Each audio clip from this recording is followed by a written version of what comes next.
one of a kind. How do you respond to this? I asked Boyd. For example, there were ancient rabbis who did exorcisms or prayed for rain and it came.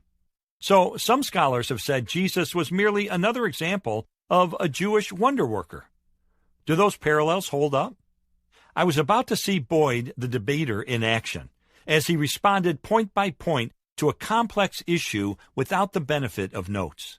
I was glad I was taping our conversation. My note-taking would never have kept up with his rapid-fire delivery. Actually, these parallels break down quickly when you look more closely, he began, picking up speed as he went. For one thing, the sheer centrality of the supernatural in the life of Jesus has no parallel whatsoever in Jewish history. Second, the radical nature of his miracles distinguishes him. It didn't just rain when he prayed for it.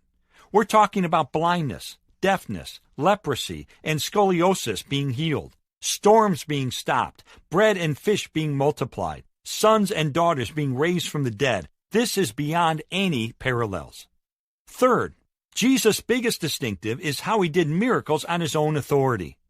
He is the one who says, "If I, by the finger of God, cast out demons, then the kingdom of God is among you." He's referring to himself. He says, "I have been anointed to set the captives free." He does give God the Father credit for what he does, but you never find him asking God the Father to do it. He does it in the power of God the Father. And for that, there is just no parallel. This goes right along with the different way Jesus talked about himself. All authority has been given to me. Honor me, even as you honor the Father. Heaven and earth shall pass away, but my word will not pass away. You don't find rabbis talking like this anywhere. Having been on the receiving end of that quick burst of arguments, I said with a chuckle, "So what's your point?" Boyd laughed. "Any parallels with wonder-working rabbis," he said, "are going to be very, very stretched." I wasn't going to let Boyd's debating skills intimidate me. I decided to raise a more difficult issue: the seemingly stronger parallels between Jesus and a historical figure named Apollonius of Tyana. "You know the evidence as well as I do," I said to Boyd. "Here's someone from the 1st century who was said to have healed people and to have exorcised demons, who may have raised a young girl from the dead, and who appeared to some of his followers after he died. People point to that and say, aha, if you're going to admit that the Apollonius story is legendary, why not say the same thing about the Jesus story?" Boyd was nodding to indicate he was tracking with me. "I'll admit that initially this sounds impressive," he said. "When I first heard about Apollonius as a college student, I was really taken aback. But if you do the historical work calmly and objectively, you find that the alleged parallels just don't stand up. I needed specifics, not generalities." "Go ahead," I said. "Do your best to shoot it down."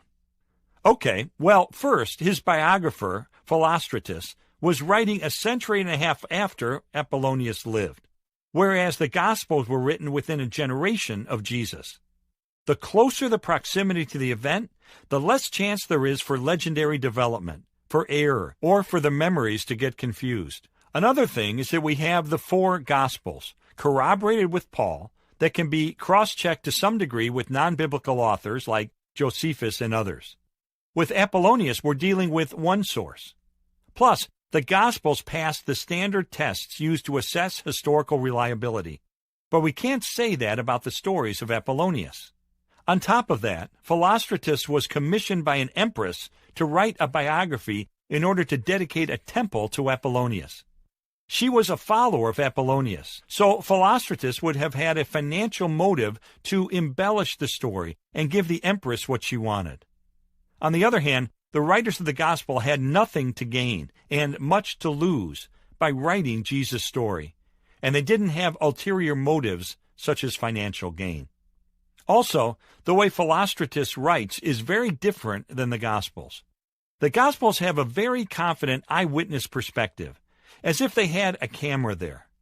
But Philostratus includes a lot of tentative statements, like, "It is reported that," or "Some say this young girl had died, others say she was just ill." To his credit, he backs off and treats stories like stories. And here's a biggie. Philostratus was writing in the early 3rd century in Cappadocia, where Christianity had already been present for quite a while. So any borrowing would have been done by him, not by Christians. You can imagine the followers of Apollonius seeing Christianity as competition and saying, "Oh yeah? Well, Apollonius did the same things Jesus did." Sort of like, my dad can beat up your dad. One final point. I'm willing to admit that Apollonius may have done some amazing things, or at least trick people into thinking he did. But that doesn't in any way compromise the evidence for Jesus. Even if you grant the evidence for Apollonius, you're still left with having to deal with the evidence for Christ. Okay, I thought to myself, let's give this one more try. A lot of college students are taught that many of the themes seen in the life of Jesus are merely echoes of ancient mystery religions, in which there are stories about God's dying and rising, and rituals of baptism and communion. What about those parallels, I asked. That was a very popular argument at the beginning of the century, but it generally died off because it was so discredited. For one thing, given the timing involved, if you're going to argue for borrowing, it should be from the direction of Christianity to the mystery religions, not vice versa. Also, the mystery religions were do-your-own-thing religions that freely borrowed ideas from various places.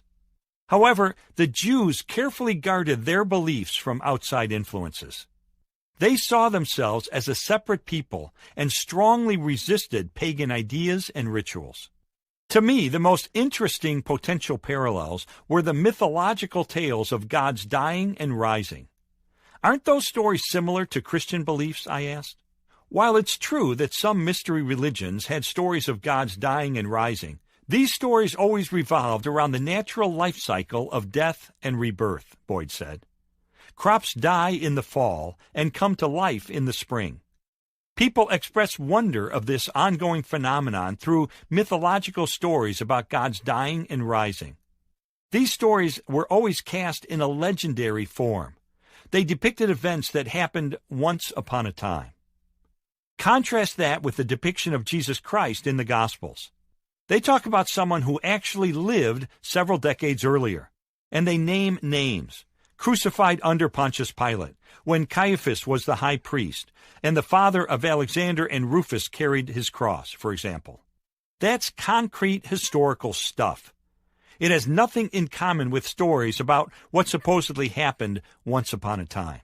And Christianity has nothing to do with the life cycles of the harvest. It has to do with a very Jewish belief, which is absent from the mystery religions, about the resurrection of the dead and about life eternal and reconciliation with God. As for the suggestion that the New Testament doctrines of baptism or communion come from mystery religions, that's just nonsense. For one thing, the evidence for these supposed parallels comes after the 2nd century, so any borrowing would have come from Christianity, not the other way around. And when you look carefully, the similarities vanish. For instance, to get to a higher level in the Mithra cult, followers had to stand under a bull while it was slain, so they could be bathed in its blood and guts. Then they'd join others in eating the bull. Now, to suggest that Jews would find anything attractive about this and want to model baptism and communion after this barbaric practice is extremely implausible, which is why most scholars don't go for it. As disorderly and disorganized as his office was, Boyd's mind was sharp and systematized. His analysis of these much-touted parallels left little room for doubt. So I decided to advance to another area that the media often write about, the new discoveries that are often the subject of books by Jesus Seminar participants. There has been a lot written in the popular press about the Gospel of Thomas, Secret Mark, the Cross Gospel, and Q, I said. Have there really been any new discoveries that change the way we think about Jesus? Boyd sighed in exasperation. No, there are no new discoveries that tell us anything new about Jesus. The Gospel of Thomas was discovered long ago, and it's only now being used to create an alternative Jesus. Some theories about the Gospel of Thomas may be new, but the Gospel itself is not. As for Q, it's not a discovery, but a theory that's been around for 1.5 centuries, which tries to account for the material that Luke and Matthew have in common. What's new is the highly questionable way that left-wing scholars are using their presuppositions to slice this hypothetical Q into various layers of legendary development to back up their preconceived theories. I knew that John Dominic Crossan, perhaps the most influential scholar in the Jesus Seminar, has made some strong claims about a gospel called Secret Mark. In fact, he asserts that Secret Mark may actually be an uncensored version of the Gospel of Mark, containing confidential matters for spiritual insiders. Some have used it to claim that Jesus was actually a magician, or that a number of early Christians practiced homosexuality. This conspiratorial scenario has captured the media's imagination. "What proof is there for this?" I asked Boyd. His answer came quickly. "None," he said. Though he apparently didn't see the need to elaborate, I asked him to explain what he meant. You see, we don't have Secret Mark. What we have is one scholar who found a quote from Clement of Alexandria from late in the 2nd century that supposedly comes from this gospel. And now, mysteriously, even that is gone, disappeared. We don't have it. We don't have a quote from it. And even if we did have a quote from it, we don't have any reason to think that it has given us any valid information about the historical Jesus or what early Christians thought about him. On top of that, we already know that Clement had a track record of being very gullible in accepting spurious writings. So Secret Mark is a non-existent work cited by a now non-existent text by a late 2nd century writer who's known for being naive about these things. The vast majority of scholars don't give this any credibility. Unfortunately, those who do get a lot of press because the media love the sensational. Crossan also gives credence to what he calls the cross gospel. Does that fare any better? I asked. No, most scholars don't give it credibility because it includes such outlandishly legendary material. For instance, Jesus comes out of his tomb and he's huge. He goes up beyond the sky, and the cross comes out of the tomb and actually talks. Obviously, the much more sober Gospels are more reliable than anything found in this account. It fits better with later apocryphal writings. In fact, it's dependent on biblical material, so it should be dated later. Unlike the overwhelming majority of biblical experts, the Jesus Seminar has accorded extremely high status to the Gospel of Thomas, elevating it to a place alongside the 4 traditional Gospels. In Chapter 3, Dr. Bruce Metzger strongly criticized that position as being unwarranted. I asked Boyd for his opinion. Why shouldn't Thomas be given that kind of honor? Everyone concedes that this gospel has been significantly influenced by Gnosticism, which was a religious movement in the 2nd, 3rd, and 4th centuries that supposedly had secret insights, knowledge, or revelations that would allow people to know the key to the universe. Salvation was by what you knew, gnosis in Greek for know, he said. So many scholars date the Gospel of Thomas to the mid-2nd century, in which it fits well into the cultural milieu. Let me give you an example.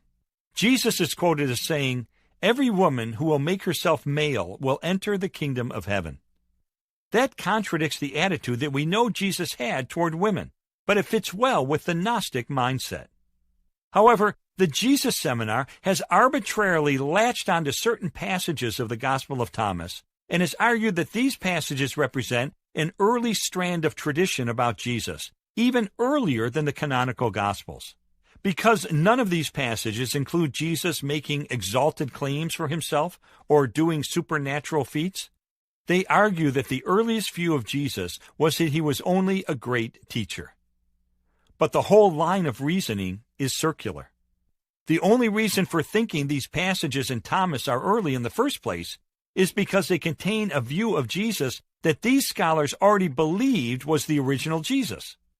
In truth, there is no good reason for preferring the 2nd century Gospel of Thomas over the 1st century Gospels of the New Testament. The Jesus of history and the Jesus of faith.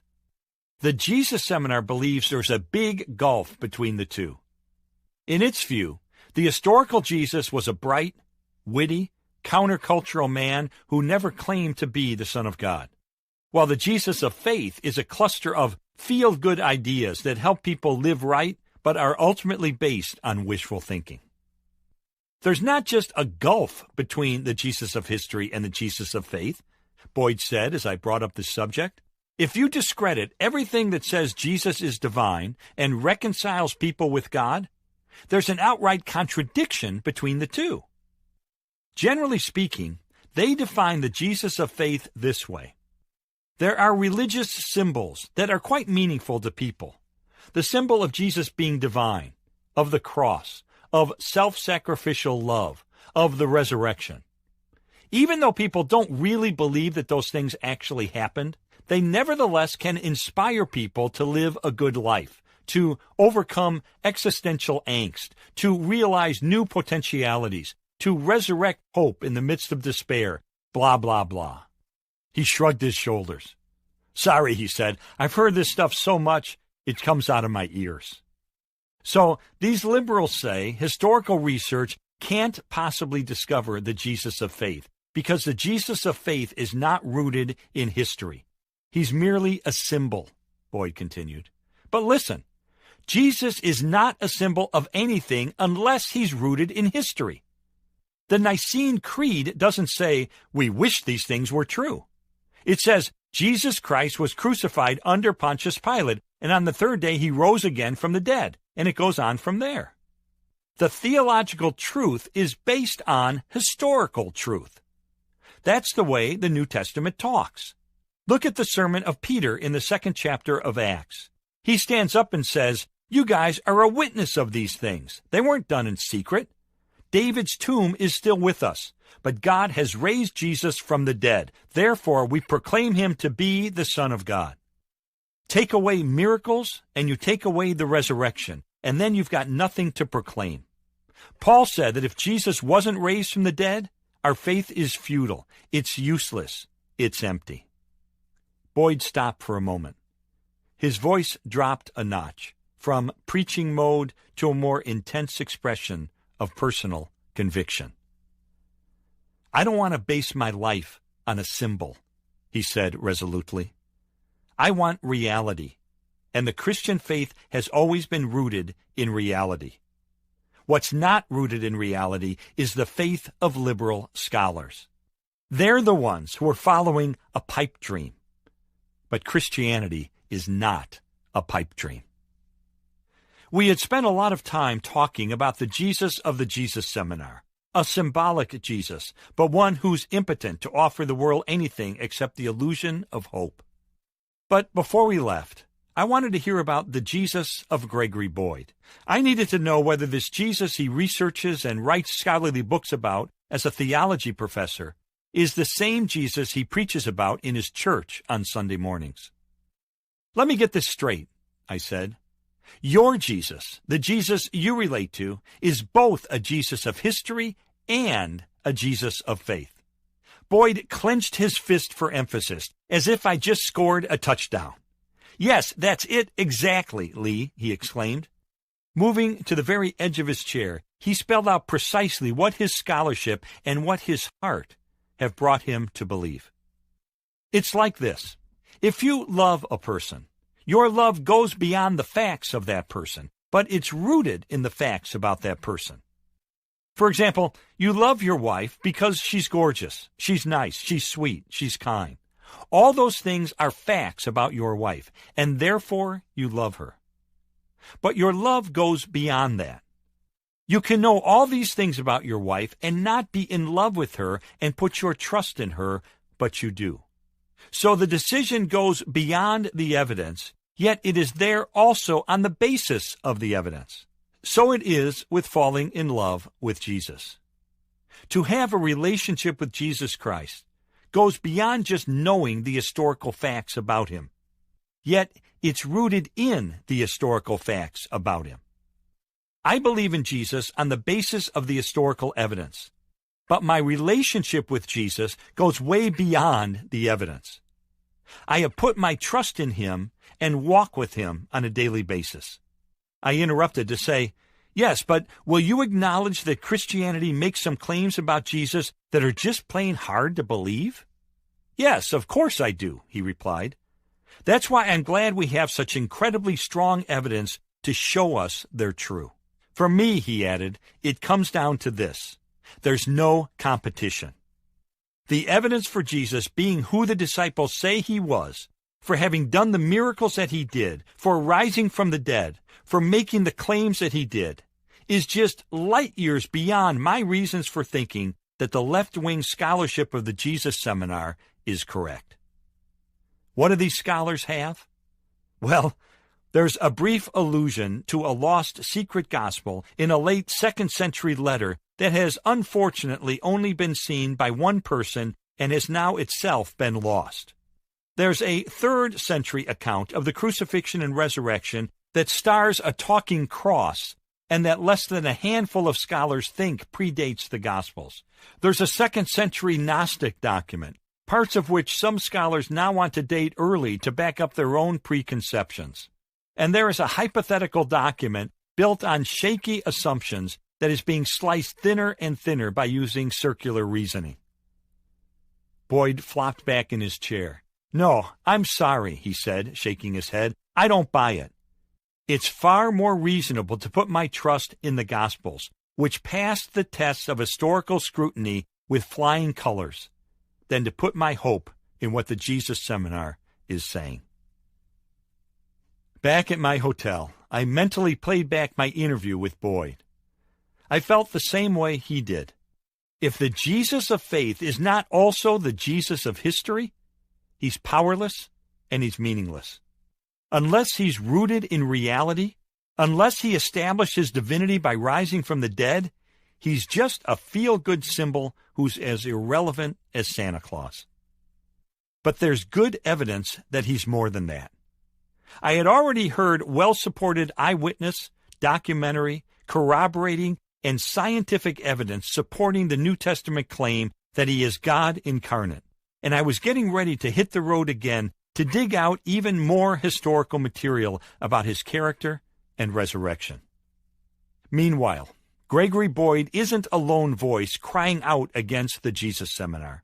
He's part of a growing crescendo of criticism, coming not just from prominent conservative evangelicals, but also from other well-respected scholars representing a wide variety of theological backgrounds.